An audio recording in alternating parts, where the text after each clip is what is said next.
This is From Destruction to Dignity with Janice Pons. Each week, Janice shares her wisdom to enlighten, educate, and advance the culture in America today. Janice Pons is a mother, author, and free thinker, and your host for our podcast this evening.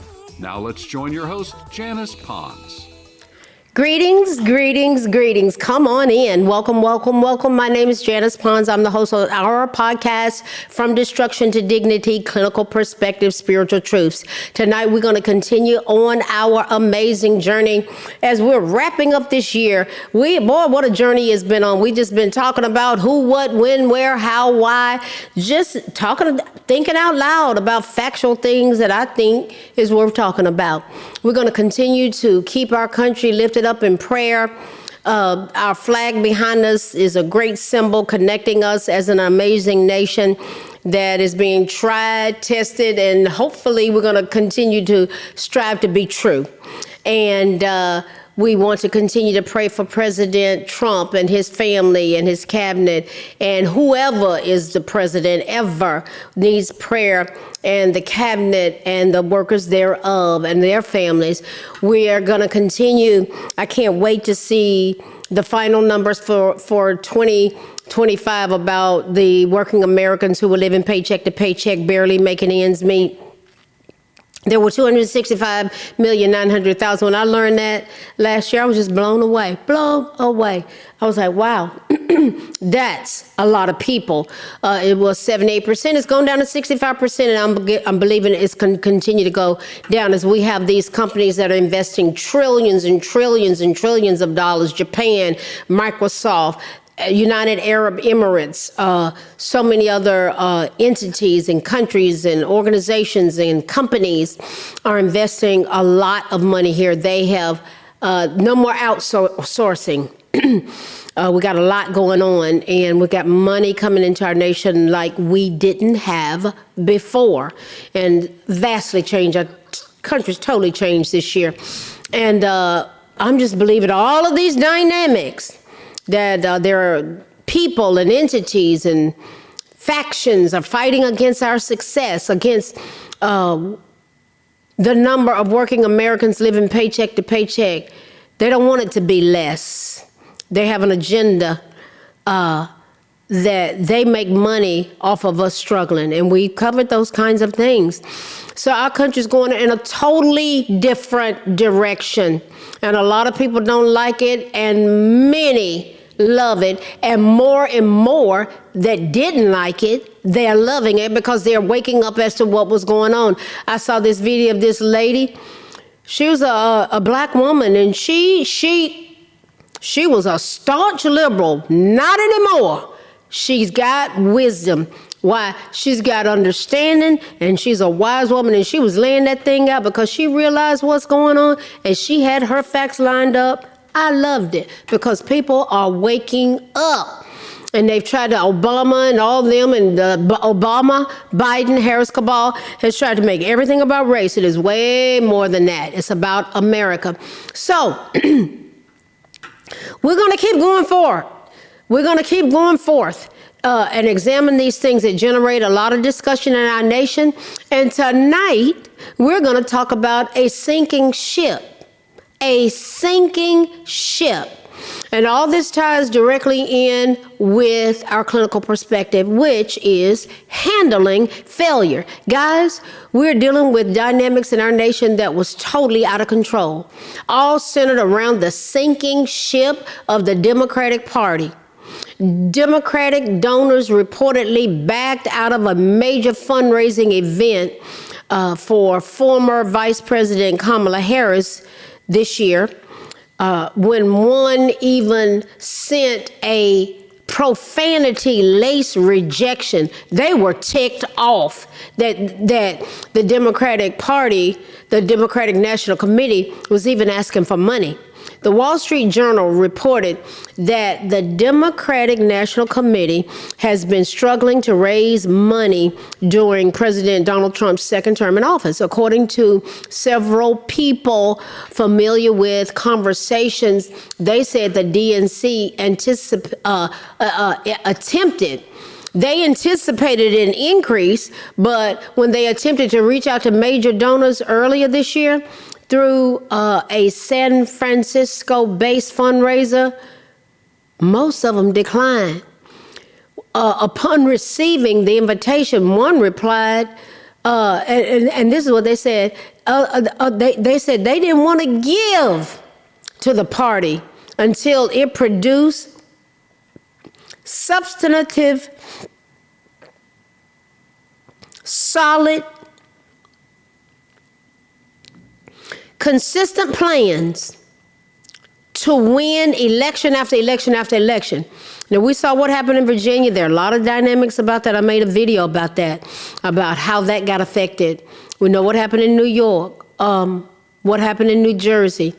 That's 3 elections out of many more that are going to occur, particularly in November of 2026. Those who declined to give money told the National Party they had,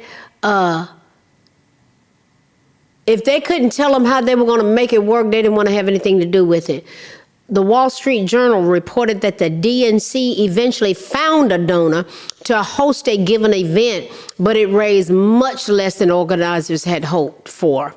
It added that this reaction, as well as a significant decrease in funding, could be a response to frustrations over Kamala Harris's failed presidential campaign.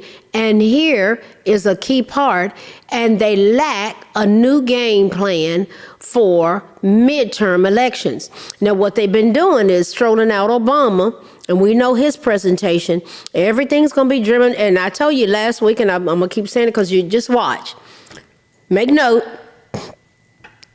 We're going to see them more and more, and race will be a part of what they push. Remember Michelle Obama berating the nation, saying, well, you ain't ready for a woman. Y'all ain't ready. And all this was related to the defeat of Kamala Harris, coupled with berating white Americans and saying black Americans are in misery due to what white folks think about black folks' hair. Go figure. A top official at a national Democratic group said some donors remain angry.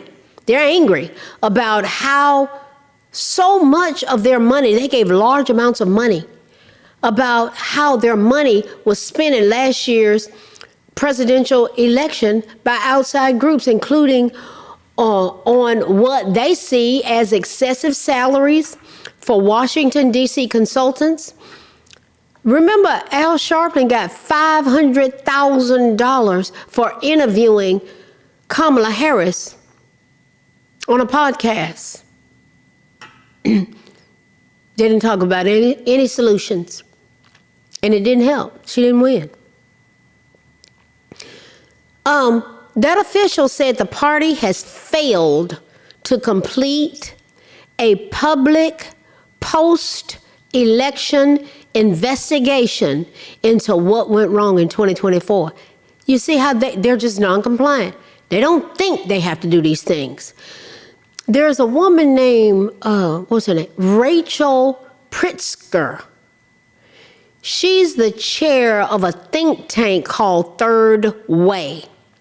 She told the Wall Street Journal, it is shocking how little reassessment the Democratic Party has done and that their leadership has done.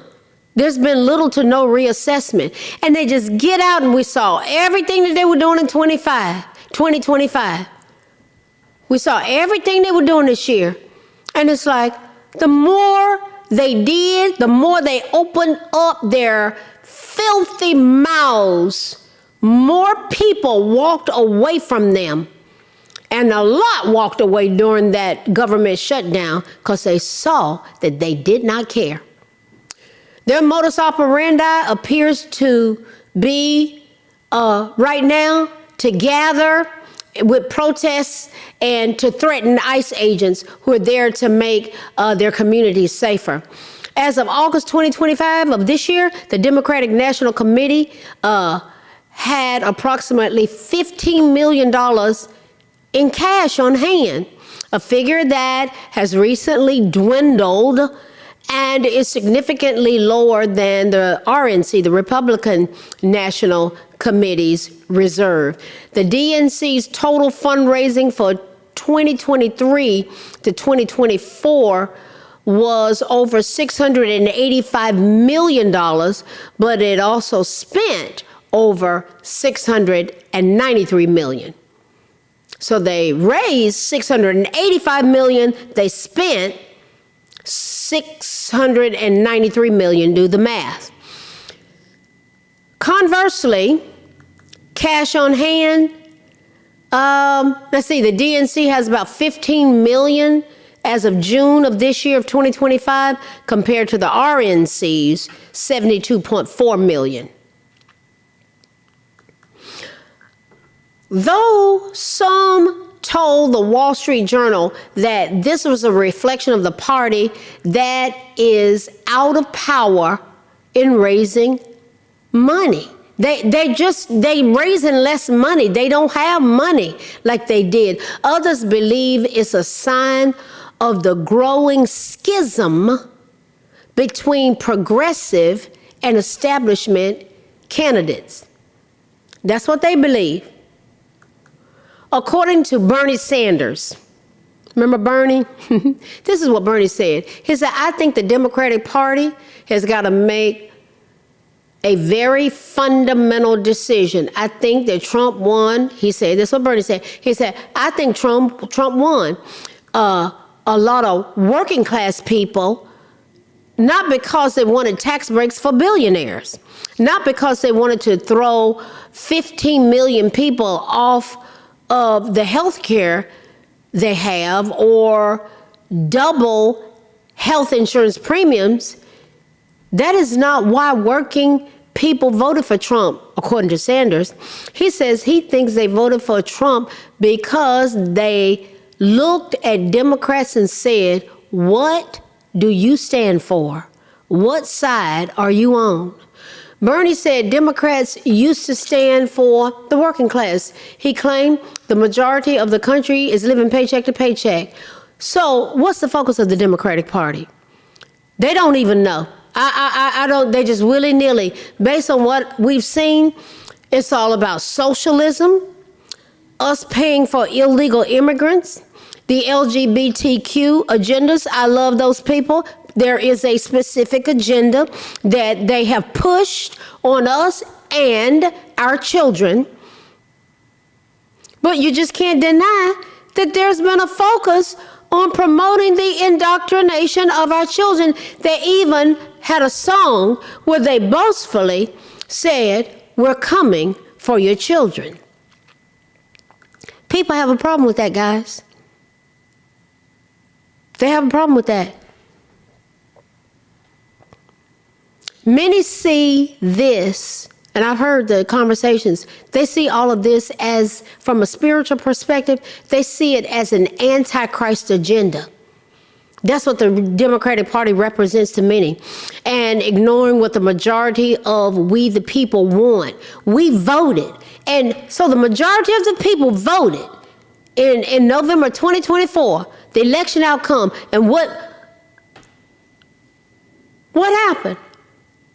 Wreaking havoc for the nation to make progress. And the progress was being made. But they wanted to tear it up. The Democratic Party. Destructive spirit always has been. And it looks like it always will be. From slavery to sharecropping to Jim Crow to welfare to making people dependent on the government. It's what's changed. What I've been dissecting this month. What's changed? All of this equates to a sinking ship. And they have to lie to keep it afloat.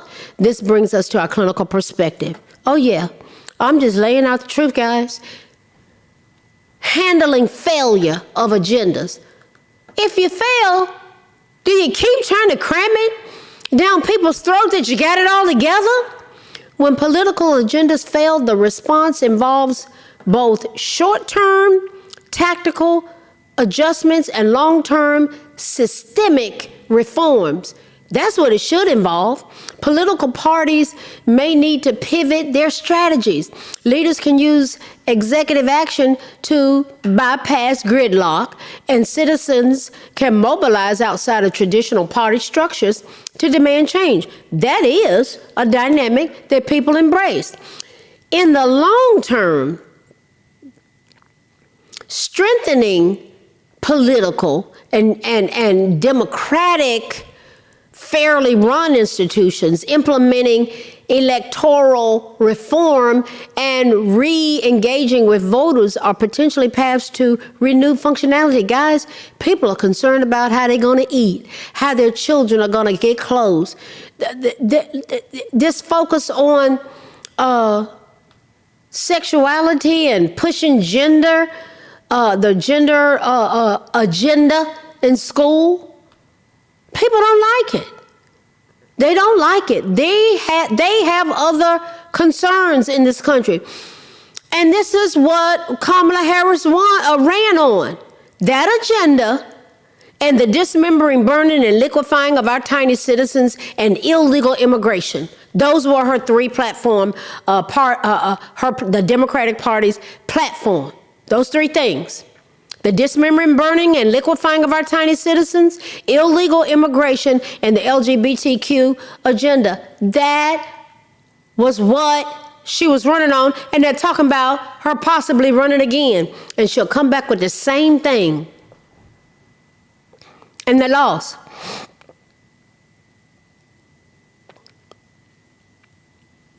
Think about it. So, when you consider all these dynamics, what becomes of short-term tactics and adjustments? Will they make any? When a political agenda is faltering, leaders and parties often take immediate steps to course correct. Well, what would happen if there is a pivot of messaging and they really mean it?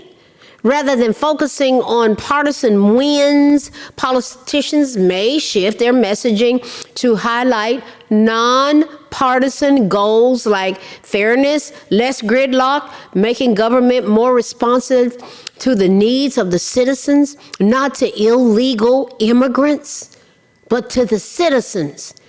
These people trying to figure out how they're going to feed their children. What would happen if leaders would reframe failures as opportunities? A failed policy can be presented as an opportunity for further action. For example, you could have a group dealing with heating subsidy. It might be used as a utility company's opposition to draw attention to utility shutoffs. You can put pressure on the company or turn a negative into a positive. Meet with leaders. Make an attempt to get on the same page. Appeal to their humanity. What would happen if there is an emphasis on popular policies?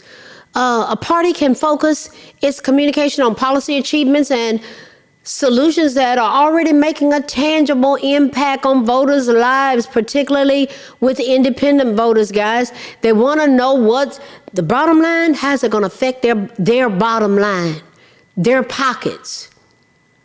The way this thing had been going, our taxpayer dollars were taking care of everybody else but Americans. And people were tired of it, and they voted accordingly. What about negotiating compromises to overcome legislative stalemates? Politicians can meet opposing parties halfway, making a deal rather than holding firm. This can sometimes advance a modified version of the agenda. We saw what happened with the government shutdown, and that probably will happen again. What about encouraging citizen engagement? What would happen when political parties are seen as unresponsive, citizens can organize outside of traditional party lines through protests or activist groups. They can do that. Some social movements have successfully transitioned into political parties to translate their grievances into policy. Guys, this is why more and more Black Americans voted for President Trump. That's hard for a lot of people to believe. You know, I did a podcast earlier talking about the high number of Hispanics and Black Americans that voted for Obama in 2012. That's totally changed. The Democratic Party is not for we the people. They have specific agendas. They're NGOs. 83% of them have been shut down by President Trump and Marco Rubio because they were money laundering fronts, taking our money and getting over on us like a fat rat. They had 3 guys in Texas that had a money laundering front where they used $550 million, guys, hiring their relatives, and everybody had a nice house and laptops and tickets to pro games, all kind of stuff, guys. It's been bad. To strengthen the connection between voters and political parties, parties can empower local branches and engage members in substantive discussions. This can boost voter attachment and re-engage those who feel alienated. What about strengthening institutions? International and domestic actors can strengthen independent institutions like the judiciary. These bodies can help curb anti-democratic actions by populist leaders through action and formulating us cohesively working together, though this can sometimes provoke a backlash. It can. People are tired of being duped. One thing, and I love how President Trump, he don't play with those journalists. He'll shut them down with their lying, deceiving selves.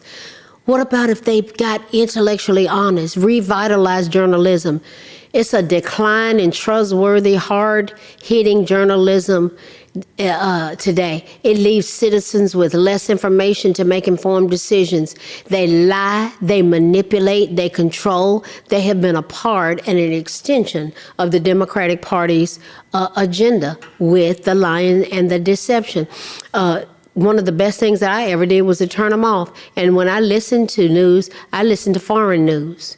You get more accurate information with them than you do over here if you're looking at the mainstream media. For the individual, feeling exhausted by a failed or frustrating political agenda, experts suggest more personal approach to engagement. Guys, people want their families to be at the forefront. Limiting your news intake, setting specific time for checking the news, and avoid doom scrolling, just scrolling about doom. And you can tell the ones that they are inundated with doom. You can see their pages. It is so telling to interact with these people. What about community action, local action, channeling your energy into a community level initiative where you can have a direct impact, volunteering or participating in local government meetings? This can make a difference. Practicing values-based living. What is that about? Engaging in small, tangible actions that align with your values. For example, to address environmental concerns, if that's your value, or you could mend old clothes that's going to go towards helping homeless people, or you could mend the old clothes instead of buying new ones. Yeah, I mean, we're just talking about having values and basing your living upon it. What would happen if we engage in respectful dialogue? I had somebody, they want to engage in dialogue with me. There's no way I'm going to engage with dialogue with someone who's abusive and ranting and raving and just slinging out sound bites that have no substantive back up to validate it whatsoever. If you choose to discuss politics with others, focus on understanding their perspective rather than trying to change their minds, talking to and with each other versus at each other. That's my motto on social media. And when you're hearing them, using I statements, that's called being assertive. Wait a minute. That's reflective listening. And we do need to learn to be assertive. I feel and I prefer. I feel and I prefer. Not you this and you that. Assertive communication. But reflective listening says I statements to express your point of view neutrally. Hey, I feel, or I'm hearing you say, and you repeat what you heard him say. People feel heard. Sometimes we got to know when to disengage. For your own mental health, it is sometimes best to step away from heated political conversations or disengage for a period of time. It's acceptable to agree to disagree and to focus on other shared interests. But I tell you one thing I've learned that I will not do. I will not be abused. And I've been in settings where I was abused by people and it got nasty. And I was like, I'm a grown, respectable, godly woman. I don't abuse people. And I'm certainly not going to show up over here for y'all to abuse me. There are too many people that love me and respect me. I don't have to show up for anybody's abuse. That's how that goes. And so it's just setting healthy boundaries. It's setting healthy boundaries. Listen, guys, what have we looked at tonight? A sinking ship. Our clinical perspective has been handling failure. Guys, we were sinking as a nation in 2024. And we were just on a ride. And there was so much going on. And this is why Trump won. This is why he won and Kamala Harris lost. He has a great grasp of the wisdom of standing up like never before. And he fights for us. And there's a lot at stake. And we want people that are willing to fight for us and our posterity. I'm going to always be for those children. That's my modus operandi is to be driven by what's safe for them, what's going to promote them, what's going to help them to be empowered, to be successful citizens in our great nation. Listen, guys, we're one nation under God, indivisible with liberty and justice for all. Y'all know I love America. I love my fellow Americans. I love this nation and I love these children. And everything I do, and the older I get, I'm thinking about them. I want them to succeed. I don't want their little minds to be accosted. I went through that as a child, having my mind accosted and to be accosted. And there is no way our taxpayer dollars were supposed to be paying for them to be exposed to some diabolical agendas and curriculums that they were exposed to in school. It was absolutely asinine. And in Maryland, they had to take that battle to the Supreme Court that they could opt their children out of things. Anyway, it shouldn't even be in there in the first place, but Obama, the Trojan horse, put it in the schools through his safe school czar, Kevin Jennings. Go look him up. Don't take my word for any of this. Look these things up. As I'm saying these things, go look it up and get your own conclusion and go, wow, she's right. Oh, there was a prison parole program. Oh, wow, there was mandatory spending that was spent on illegals. I'm not going to get up here and lie. I'm not that person. I'm not that person. Listen, guys, let's keep coming back as we go together. As we wrap up this year, we go from destruction to dignity. All these things that were going on, it was destructive. But we're going in a different direction to take us towards dignity, wellness, wholeness, structure, organization, support, clinical perspectives, a way of thinking, a way of getting well. If you find that you need a therapist, go to JanicePons.com and go to the resource page. It'll walk you through how you can get a therapist. It's a powerful process that can change your life. I am such a proponent of that and of recovery support groups. Al-Anon, AA, Celebrate Recovery, NA, life-changing. I went to Al-Anon for about 6 months. Every week, got a sponsor, changed my life. I'm such an advocate of recovery support groups. You're going to have people coming together, having the same common goal. They want to get clean and sober. They want to be well. They want to feel better. It's really a powerful tool. And if I had my way, we'd have them all over the country. Listen, guys, keep coming back. I will see you next week as we wrap up this year. God bless you. We'll talk later. See you then. Good night. Thanks for listening to this week's episode of From Destruction to Dignity with Janice Pons. Janice's mission is to provoke thought, bring awareness, and point people towards intervention when needed. As a reminder, this show is not therapy, but for educational purposes only. For more information, check out JanicePons.com or follow her on social media. We are one power, strength is ours, liberty, been set free, education, affirmation, dedication, information, revelation.